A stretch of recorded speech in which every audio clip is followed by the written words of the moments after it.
오늘의 말씀은 사도행전 3장 1절에서 10절입니다.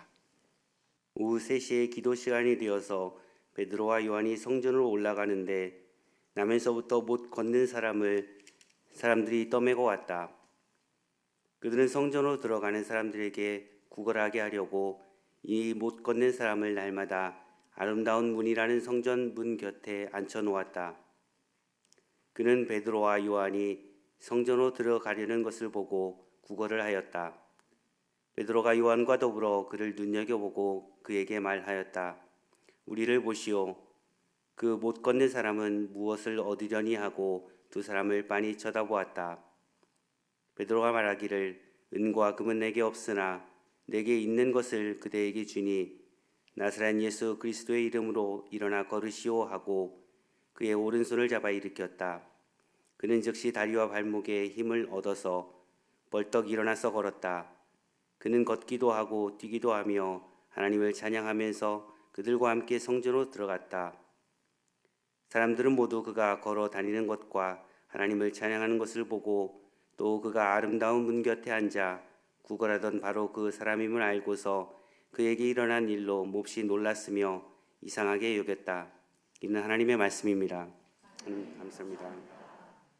참 좋으신 우리 주님의 은총과 평강이 교회 여러분 모두와 함께 하시길 빕니다. 지난주 부활절을 포함해서 우리는 7주간의 부활절기 여정을 지속하게 됩니다.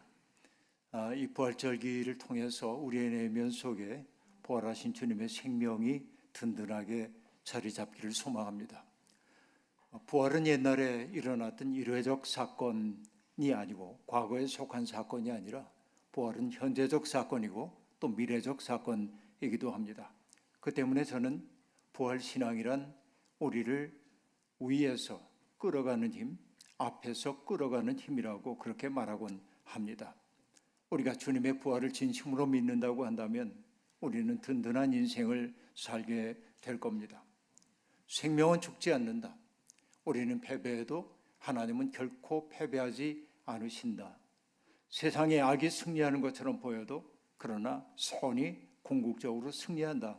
이것을 우리가 내면 속에 간직하고 살게 될 때 우리는 뚜벅뚜벅 당당하게 우리의 인생길 걸어갈 수 있을 겁니다. 때때로 세상이 우리의 뜻대로 이루어지지 않은 것 같아 조바심 난 때 있는 게 사실입니다. 하지만 그때마다 우린 고개를 이렇게 저으면서 조바심 칠 일이 없지. 주님이 살아계신데 이런 배짱이 우리 속에 있어야 합니다. 그리고 뚜벅뚜벅 우리에게 주어져 있는 길을 가면 됩니다. 저도 사람인지라 어쩌다가 이 어지러운 세태 바라보면서 우리에게 희망이 있는 거야? 이런 생각이 들 때가 있는 것도 사실입니다. 그때마다 저는 습관처럼 시편 107편을 떠올리곤 합니다. 그들이 모두 술 취한 사람처럼 비틀거리며 흔들리니 그들의 지혜가 모두 쓸모없이 된다. 그러나 그들이 고난 가운데서 주님께 부르짖을 때 그들을 곤경에서 벗어나게 해주신다. 폭풍이 잠잠해지고 물결도 잔잔해진다. 사방이 조용해지니 모두들 기뻐하고 주님은 그들이 바라는 항구로 그들을 인도하여 주신다. 길지 않은 구절을 인용했습니다마는 이 속에 다양한 삶의 내용들이 들어있습니다. 술 취한 사람처럼 비틀리고 흔들리는 것, 그리고 고난 가운데 부르짖을 수밖에 없는 그러한 상황, 그러나 그 곤경에서부터의 구원, 나를 사정없이 흔들고 있던 폭풍과 물결들이 잠잠해지는 일, 잠잠함 속에서 피어오르고 있는 기쁨, 그리고 그 순간 우리를 소원의 항구로 인도하고 있는 손길 느낌, 이런 것들이죠. 때때로 우리의 지혜와 경험이 아무 쓸모가 없는 것처럼 느껴질 때가 있는 것이 사실입니다. 속에서 저절로 탄식이 쏟아져 나오지요. 그러나 우리는 믿습니다. 풍랑을 잠잠하게 하시고 물결을 잔잔하게 하시는 하나님이 우리를 바라던 항구로 인도해 주실 거라는 사실 말입니다. 이러한 이미지를 가슴속에 품게 될 때 우리는 삶에 대한 용기와 평안을 누릴 수가 있습니다. 사도행전 2장은 베드로의 오순절 설교와 새롭게 형성된 공동체의 모습을 아주 아름답게 보여주고 있습니다. 성령의 충만함을 입었던 사람들은 한데 모여서 기도하고 말씀을 나누고 주께서 그들에게 주셨던 그 은혜의 넓이와 깊이를 함께 구하며 서로를 풍성하게 만드는 공동체였습니다. 음식을 함께 나누는 것은 물론이고 자기들이 가지고 있던 것들을 팔아서 필요한 사람들에게 나누어 주는 공동체였습니다. 인류 역사상 언제 그렇게 아름다운 공동체의 실험이 있었겠습니까? 의지적으로 한 일이 아니라 그렇게 할 수밖에 없는 그 마음이 그들을 움직였습니다. 저는 그 광경을 머릿속에 떠올릴 때마다 먹장구름이 가득 짙은 그 하늘에서 그 구름 사이에 빠꼼하게 열린 푸른 하늘을 보는 것처럼 인류 역사가 죄악의 역사인지 모르지만은 그 속에서도 아름다운 삶이 가능하다는 사실을 문득 보여준 사건, 그래서 깨어진 틈 사이로 문득 모습을 드러낸 하나님 나라, 바로 그것이 초대교회 교인들이 보여줬던 삶의 모습이라고 저는 그렇게 여깁니다. 그 세계는 생명의 세계요 축제의 세계임이 분명합니다. 바로 그것이 하나님 나라의 전조였던 것이죠. 그 이야기를 전해주고 나서 오늘 사도행전은 한 사건을 통하여 하나님의 나라가 어떻게 도래하는지를 보여주고 있습니다. 오후 3시에 기도 시간이 되어서 베드로와 요한은 기도하기 위해 성전으로 올라가고 있었습니다. 오후 3시, 그 시간은 제사장들이 하나님 앞에 번제를 바치는 시간이고 예루살렘에 살고 있는 많은 유대인들은 그 시간에 더욱 간절하게 하나님 앞에 엎드려 기도하기 위해 성전을 찾았습니다. 베드로와 요한이 그때 성전 올라간 것은 우연히 어느 날 간 것이 아니고 그 헬라어 시제를 보면 미완료 시제로 나온 것을 볼 때 그는 늘 기도하러 그 시간에 성전에 올라갔다는 사실을 보여줍니다. 이것은 시간의 지속을 나타내주는 이야기입니다. 그리고 그날 그 운명의 날 베드로와 요한은 늘 보던 사람이겠지만 그날 문득 그 아름다운 문 곁에 있는 한 사람을 주목하여 보게 됩니다. 아름다운 문, 성전의 문 가운데 하나인데 아마 청동으로 장식이 되어 있어서 사람들은 참 아름다운 문이다 이렇게 말했기 때문에 아름다운 문으로 알려져 있는 문이지요. 옛날 번역에는 그것을 미문 그렇게 이야기를 했습니다. 성전 미문 아래라고 얘기한 것이 바로 그 문입니다. 그 아름다운 문의 장관을 바라보면서 사람들은 정말 아름답지 않아? 장엄해 보이지 않아? 이렇게 말했을지 모릅니다. 그러나 그 성전 아름다운 문 곁에는 아름답지 않은 풍경이 펼쳐지고 있었습니다. 날 때부터 걷지 못하는 사람이 있었습니다. 그는 정말로 고통을 많이 겪었습니다. 그래서 그는 살아갈 방도가 없었기 때문에 주변 사람들의 도움을 받아야 했습니다. 여러 사람이 그를 떠매고 와서 성전 아름다운 문 곁에 그를 앉혀 놓았습니다. 떠매오다, 앉히다 라고 한 말은 그가 철저히 수동적인 삶을 살 수밖에 없는 처지임을 보여줍니다. 누군가의 도움 없이는 살아갈 수 없는 비참한 처지의 사람, 그래서 성전에 들어가는 사람들의 말랑말랑한 그 마음에 호소하기 위해 그 자리에 앉아있는 사람, 베드로와 요한은 바로 그 사람과 마주친 겁니다. 그런데 여러분 생각해 보시오. 아름다운 문이 있습니다. 그 곁에 걷지 못하는 사람, 떠매어 옴을 당하는 사람이 거기에 있습니다. 대조적인 이 모습을 성경은 이미지처럼 우리에게 보여주고 있습니다. 이것이 이 그림처럼 느껴지는 이 그림 언어가 우리에게 보여주고 있는 것은 무엇입니까? 그 당시에 성전 체제가 해야 할 도리를 다하지 못했다. 생명을 돌보고 그리고 회복시키는 일에 무능하다고 하는 사실을 입증해 보여주는 일종의 그림 언어처럼 제게는 보여지는 것입니다. 그날 그 운명의 날 베드로와 요한은 그 사람을 문득 주목하여 봅니다. 그도 또한 베드로와 요한에게 뭔가를 얻을 수 있는가 싶어서 그들을 바라보며 구걸을 했습니다.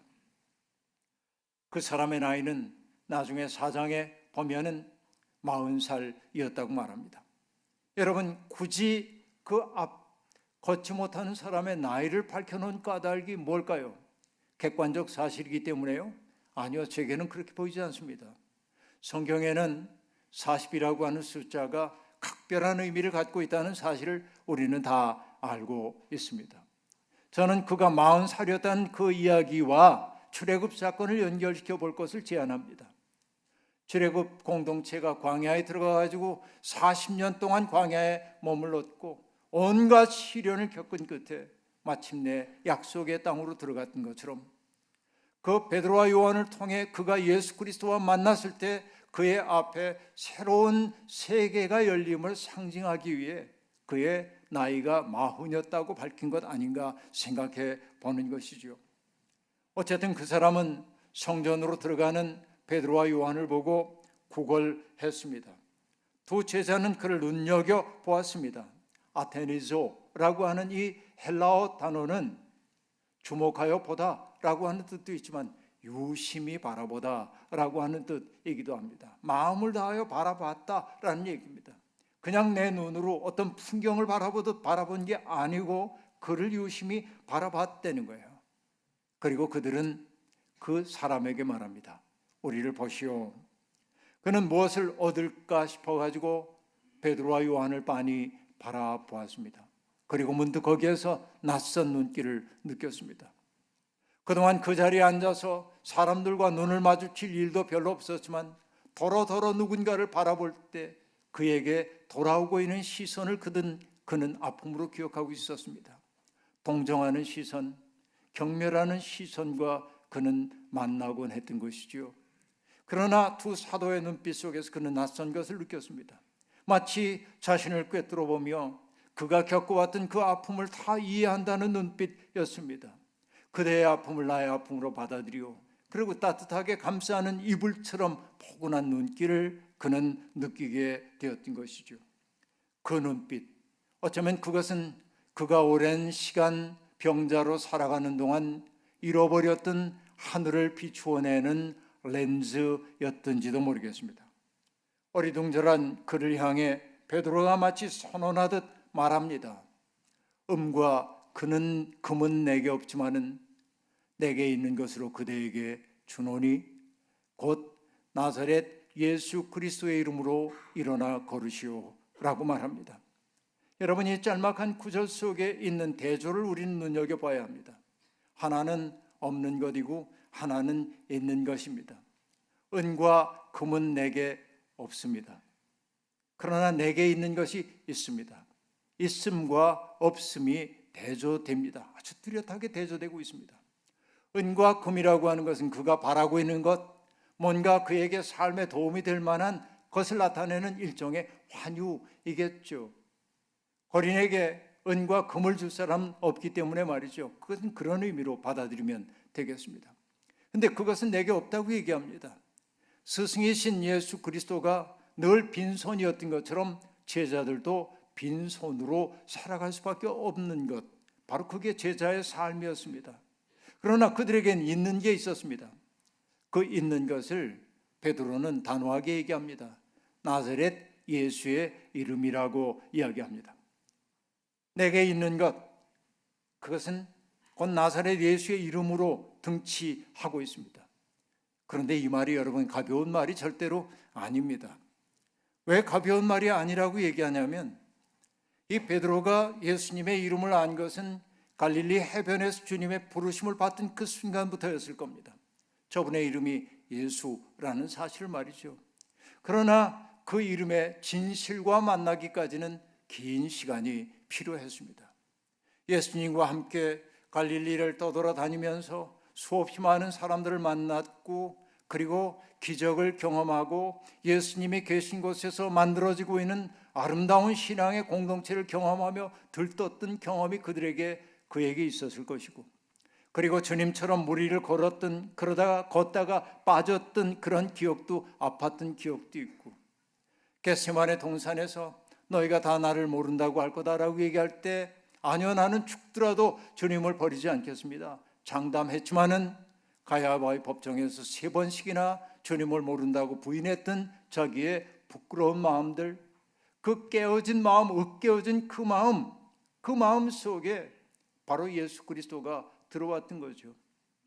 깨어진 상처 틈으로 주님이 들어와서 부활하신 주님과의 만남을 통해서 베드로의 운명과 예수 그리스도의 운명이 안팎 없이 일치하게 되었을 때, 그래서 예수 그리스도의 운명을 그는 자기의 운명으로 받아들이게 되었을 때, 비로소 베드로는 나사렛 예수의 이름을 내가 가진 것이라고 얘기할 수 있는 거예요. 그러니까 오늘 우리가 정말 이런 경험조차 없이 나사렛 예수의 이름을 안다고 말할 수가 없다는 거예요. 진심으로 안다고 하는 것은 바로 이런 경험을 통해 우리 속에 배어든, 그러니까 베드로와 예수 사이에 틈없는 일치를 경험했기 때문에 베드로는 내게 있는 것이라고 얘기할 수 있었단 말이죠. 이게 무엇보다 소중한 일입니다. 베드로는 그 때문에 오순절 설교를 통해서 사람들이 땅에 묻어버리려고 했던 예수의 이름을 복권시켰습니다.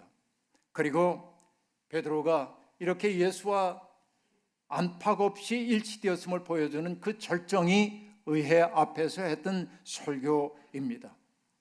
그 의리의리한 사람들, 그 잘난 사람들, 그 권위 있는 사람들 앞에 마치 든든하게 태산처럼 굳게 선 베드로가 그들에게 가르치듯 외친 말이 무엇이었습니까? 이 예수밖에는 다른 아무에게도 구원이 없습니다. 사람들에게 주신 이름 가운데 우리가 의지하여 구원을 얻어야 할 이름은 하늘 아래에 이 이름밖에는 없습니다. 베드로의 외침입니다. 주님을 죽음 가운데로 내몬 그 사람들 앞에 서서 바로 이 이름만이 우리를 구원한다고 베드로가 선언하고 있는 것이지요. 그 이름 얼마나 놀라운 이름입니까? 그러나 오늘 우리의 교회는 그 이름을 잃어버리고 말았습니다. 사람들은 저마다 예수 이름을 다 부르고는 있지만은 그러나 진실한 이름을 부르지 못한단 말입니다. 십자가의 그 길을 걸으신 참 하나님이요 참 인간이신 예수 그리스도를 우리는 잃어버리고 있는 것이지요. 고백을 삶으로 번역하는 성육신의 진리였던 예수의 길을, 그분의 진실을 우리가 삶으로 입증해내지 못하고 있는 것이지요. 십자가를 통해 결국은 부활의 생명을 얻었던 그 영원한 생명이신 주님의 생명이 우리 속에 약동하지 않는 것이죠. 주님을 길과 진리와 생명으로 고백하면서도 그 길 걷지 않고 그 진리를 몸으로 입증하지 않고 부활의 삶을 살지 않기에 우리는 예수의 이름을 잃어버리고 말았어요. 오늘의 교회에서 예수는 침묵을 강요당하고 있는 것 같습니다. 예수님을 경배한다고 말하는 사람들은 많지만은 예수적인 삶을 사는 사람들은 많지 않습니다. 그래서 우리는 믿는다 하면서도 불신자로 살아가고 있는지도 모릅니다. 아픈 얘기입니다. 오늘의 교회는 은과 금은이 있지만 예수가 없는 거죠. 이게 오늘 한국교회의 실상이죠. 베드로는 그 이름을 마음속 깊이 간직했기에 그 사람을 보고 말합니다. 나사렛 예수 그리스도의 이름으로 일어나 걸으시오. 이렇게 외치는 동시에 베드로는 그의 오른손을 붙잡아 일으켰습니다. 우리는 주님께서 친히 베드로의 손을 통해 그 사람을 잡아 일으켰다는 사실을 어렵지 않게 알아차릴 수 있습니다. 주님의 손이 사람들을 만지면 넘어진 사람은 일어선 사람이 됩니다. 주님은 열병에 걸려 누워 있었던 베드로의 장모의 손을 붙잡아 일으켰습니다. 주님은 귀먹고 말을 더듬는 사람을 만났을 때 그의 귀에다가 손가락을 집어넣고 그의 혀에 손을 갖다 대므로 그를 치유해 주셨습니다. 주님은 야이로의 딸 죽은 시신을 만짐으로 야이로의 딸을 일어서게 만들었습니다. 주님은 나인성 과부의 아들이 관에 갇힌 채 장례를 하러 나가고 있을 때 그 관에 손을 대므로 젊은이를 살려내셨습니다. 접촉은 이와 같은 사건을 일으킵니다. 꺼림칙하게 여기던 사람들과의 접촉이 우리에게 새로운 인식의 문, 내가 이전에는 결코 알지 못했던 그런 세계의 문으로 우리를 인도하는 경우가 아주 많이 있습니다. 주님은 유대교의 사회적 세계가 불결하다고 여겼던 사람들과 거리낌 없이 접촉함으로 그들을 치유해 내셨음을 우리가 알 수 있습니다. 아주 오래전에 보았던 영화 빠삐용이라는 영화가 생각나는데요. 스티브 맥퀸이 주연으로 했던 영화이죠. 보신 분들 많이 있을 겁니다. 그 가운데 잊을 수 없는 에피소드가 하나 있습니다. 여러 차례 탈출을 시도하다가 어느 날 정말 그 격절된 장소에 탈출한 빠삐용은 어렵게 늪지대를 헤쳐가다가 마침내 한 마을에 당도하는데 그 마을은 나환자들이 살고 있는 곳이었습니다. 마을에서 만난 사람들의 모습은 흉측합니다. 얼굴은 다 뭉개져 있고 손과 발이 다 떨어져 나간 사람들과의 마주침, 이것은 정말 꺼림칙하고 두려운 일이 아니었을 수가 없습니다. 빠삐용은 두려움을 느꼈습니다. 그러나 어쨌든 두려움을 이기고 그 촌장과 마주합니다. 문 밖으로 가만히 빠삐용을 바라보던 그 촌장은 피우고 있던 담배를 빠삐용에게 건넵니다. 빠삐용은 처음엔 주저합니다. 두려움을 느낍니다. 그러나 마침내 그 담배를 받아가지고 입에 물고 깊이 빨아들입니다. 그 모습을 바라보며 촌장이 빠삐용에게 묻습니다. 우리가 병을 옮기지 않는 음성 환자인 것을 어떻게 알았습니까? 나는 알지 못했습니다. 라고 말합니다. 그러자 촌장은 빠삐용을 받아들이지요. 그리고 그에게 필요한 물건과 배를 제공해 주는 것입니다. 이런 에피소드는 성프란치스코의 에피소드도 있죠. 나병을 앓고 있는 사람을 감싸 안았을 때 그의 존재가 새로워졌던 그 경험 말입니다. 바로 이런 접촉이 신뢰를 만들고 사건을 일으키는데 그렇게 그 사람의 손을 붙잡아 일으켰다는 거죠. 일어나 걸으라는 명령과 오른손을 잡아 일으키는 행위가 사건을 일으켰습니다.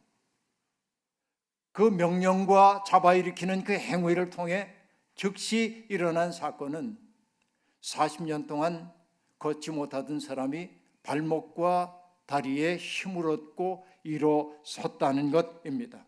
그리고 걷기도 하고 뛰기도 했다라고 말합니다. 여러분 기억하시죠? 떠메오다, 앉혀놓다 이 동사와 일어서다, 걷다라는 동사가 대비되고 있음을 알 수 있습니다. 새로운 삶이 도래한 겁니다. 그는 더 이상 누군가가 떠메어다 앉혀놓아야 할 수동적 객체가 아니었습니다. 제 발로 우뚝 일어선 사람, 독립의 사람이 되었습니다. 이 놀라운 사건은 한 예언을 떠올리게 만듭니다. 이사야 예언자 이사야는 말합니다. 주님이 다스리는 세상에서 일어나게 될 기적을 일으키 노래합니다. 그때 눈먼 사람의 눈이 밝아지고 귀먹은 사람의 귀가 열릴 것이다. 그때 다리를 절던 사람이 사슴처럼 뛰고 말을 못하던 혀가 노래를 부를 것이다. 광야에서 물이 솟겠고 사막에 시냇물이 흐를 것이다. 다리를 절던 사람이 사슴처럼 뛰고 라고 말합니다. 바로 날 때부터 걷지 못하던 사람이 일어나 걷기도 하고 뛰기도 하며 하나님을 찬양했다는 이 일화는 바로 예언이 성취되었음을, 그러니까 이 사건 자체가 바로 나사렛 예수가 구원자라고 하는 사실을 입증해 보여주고 있는 것이죠. 그 치유된 사람의 존재 그 자체가 메시아 시대가 도래했음을 알리는 하나의 표징이라고 말할 수 있을 겁니다. 이런 표징이 있었기에 베드로는 놀라는 사람들에게 솔로몬의 행각에서 나사렛 예수에 대해 힘있게 증언할 수 있었습니다. 그래서 여러분은 생명의 근원이 되시는 주님을 죽였습니다. 그러나 하나님께서는 그를 죽은 사람들 가운데서 살리셨습니다. 우리는 이 일의 증인입니다. 이 증언이 힘있는 까닭은 표징이 있었기 때문에 그렇습니다. 오늘은 세월호 참사가 일어난 지 만 9년이 되는 날입니다. 꽤 시간이 흘렀지만은 유가족들의 마음에 난 상처는 조금도 아물지 않고 있습니다. 그분들의 고통은 현재 진행형입니다. 우리는 그날을 결코 잊지 않겠다고 다짐했지만은 많이 잊고 살고 있는 것이 사실입니다. 제 지갑에는 지금도 그때 우리 교우들이 함께 마음을 다짐하며 나누었던 글귀가 적혀 있는 종이가 끼워져 있습니다. 그 종이에는 이렇게 적혀 있습니다. 잊지 않겠습니다. 우리부터 바꾸겠습니다. 이게 우리의 다짐이었습니다. 9년 전 다짐, 저는 그것을 지갑을 꺼낼 때마다 읽어봅니다. 세월호 참사 유족들의 존재 자체를 지우려는 이들이 있지만은 가족들의 바람은 희생자들의 죽음이 더 이상 헛된 것이 되지 않기를 바라는 것이겠죠. 바로 그것이 억울한 죽음에 대한 진정한 추모이기 때문일 겁니다. 얼마 전에 경남 거창에 있는 거창고등학교에서 세월호 유가족들로 이루어진 4.16 합창단의 공연이 있었습니다. 단원들은 합창을 통해 아픔을 넘어 새롭게 탄생하는 세상의 꿈을 학생들에게 전했습니다. 학생들은 자기 또래의 그 아이들 죽음을 생각하며 가슴이 뭉클해졌겠죠. 그런데 학생들은 4.16 합창단을 초청하면서 자기들의 마음을 담은 영상을 만들었고 그 영상을 띄워 주었습니다. 그분들에게 깊은 연대를 표시했습니다. 단원들은 학생들이 만든 추모 영상 그걸 보다가 마지막 부분에 이르렀을 때 깊은 감동을 느꼈습니다. 거창고등학교 전교생들이 가수 아이유의 이름에게라는 노래를 함께 불렀습니다. 저는 한 번도 들어본 적이 없는 노래였습니다마는 나중에 찾아 들으며 내 가슴도 뜨거워졌는데 그 가사가 끝부분이 이러합니다.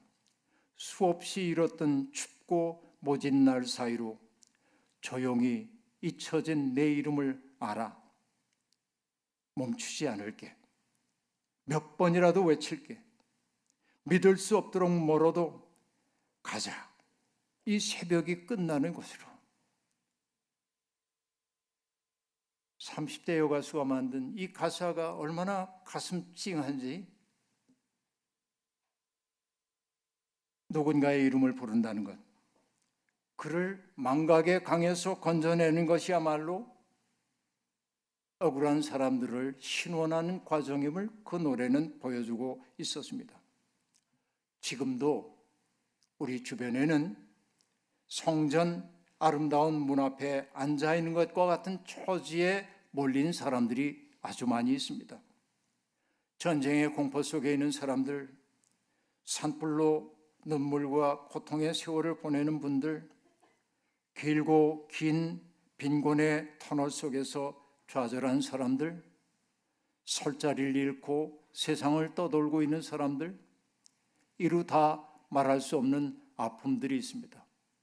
바로 그들이야말로 아름다운 문 앞에 앉아있는 걷지 못하는 사람과 같은 처지죠. 우리는 그 사도행전에 나온 그 사건을 과거에 일어났던 유일한 사건으로 고립시키면 안 됩니다. 이것은 지금도 현재화해야 하는 사건이라는 말이죠. 우리가 할 일, 나사렛 예수의 이름으로 그들을 일으켜 세워야 합니다. 그들과 접촉해야 합니다. 단순히 그들을 예수쟁이 만들자는 말 아니라 예수님께서 앞서 열어주신 생명의 세상을 함께 열어가자고 그들을 초대할 수 있어야 한다는 말입니다. 부활에 대한 고백은 부활의 삶으로 나타나지 않으면 안 되는 것입니다. 넘어진 사람들을 일으켜 세우는 것, 바로 그것이 예수 그리스도를 우리 속에 초대하는 일인 동시에 바로 그것이 무너진 세상을 굳건하게 세우는 일임을 잊지 말기를 바랍니다. 우리에게 주어져 있는 삶의 자리가 어디든 그 자리는 부르신 자리입니다. 아름다운 삶을 꿈꾸는 여러분, 우리의 삶의 풍경 곁에 아름답지 않은 모습을 드러내고 있는 이들이 있습니까? 그들을 일으켜 세우라는 것이 주님의 명령임을 잊지 말기를 바라고, 그런 일들을 통해 하나님의 영광이 이 땅에 오롯이 드러나기를 주의 이름으로 축원합니다. 주신 말씀 기억하며 거듭의 기도 드리겠습니다. 하나님, 성전 아름다운 문 곁 그곳에서 떠매어져 앉혀졌던 사람이 있었습니다. 사람들은 그의 존재를 풍경처럼 대했습니다. 세상에 불행한 이들은 너무나 많다고, 그들의 고통을 다 덜어줄 수 없다고 우리는 재빨리 그 곁을 스쳐 지나가곤 합니다. 그러나 주님의 영에 사로잡혔던 제자들은 그 앞에 멈추어 섰고 그를 주목하여 바라봤고 나사렛 예수의 이름으로 그를 일으켜 세워 걷기도 하고 뛰기도 하며 주님을 찬미하는 사람으로 바꾸어 냈습니다. 주님, 우리 곁에는 그런 처지의 사람들이 많습니다. 온 세상의 아픔을 다 감당할 수는 없지만 우리 주변에 눈에 띄는 사람들의 아픔을 덜어줄 마음을 품고 사는 우리가 되게 하옵소서. 예수님의 이름으로 기도하옵나이다. 아멘.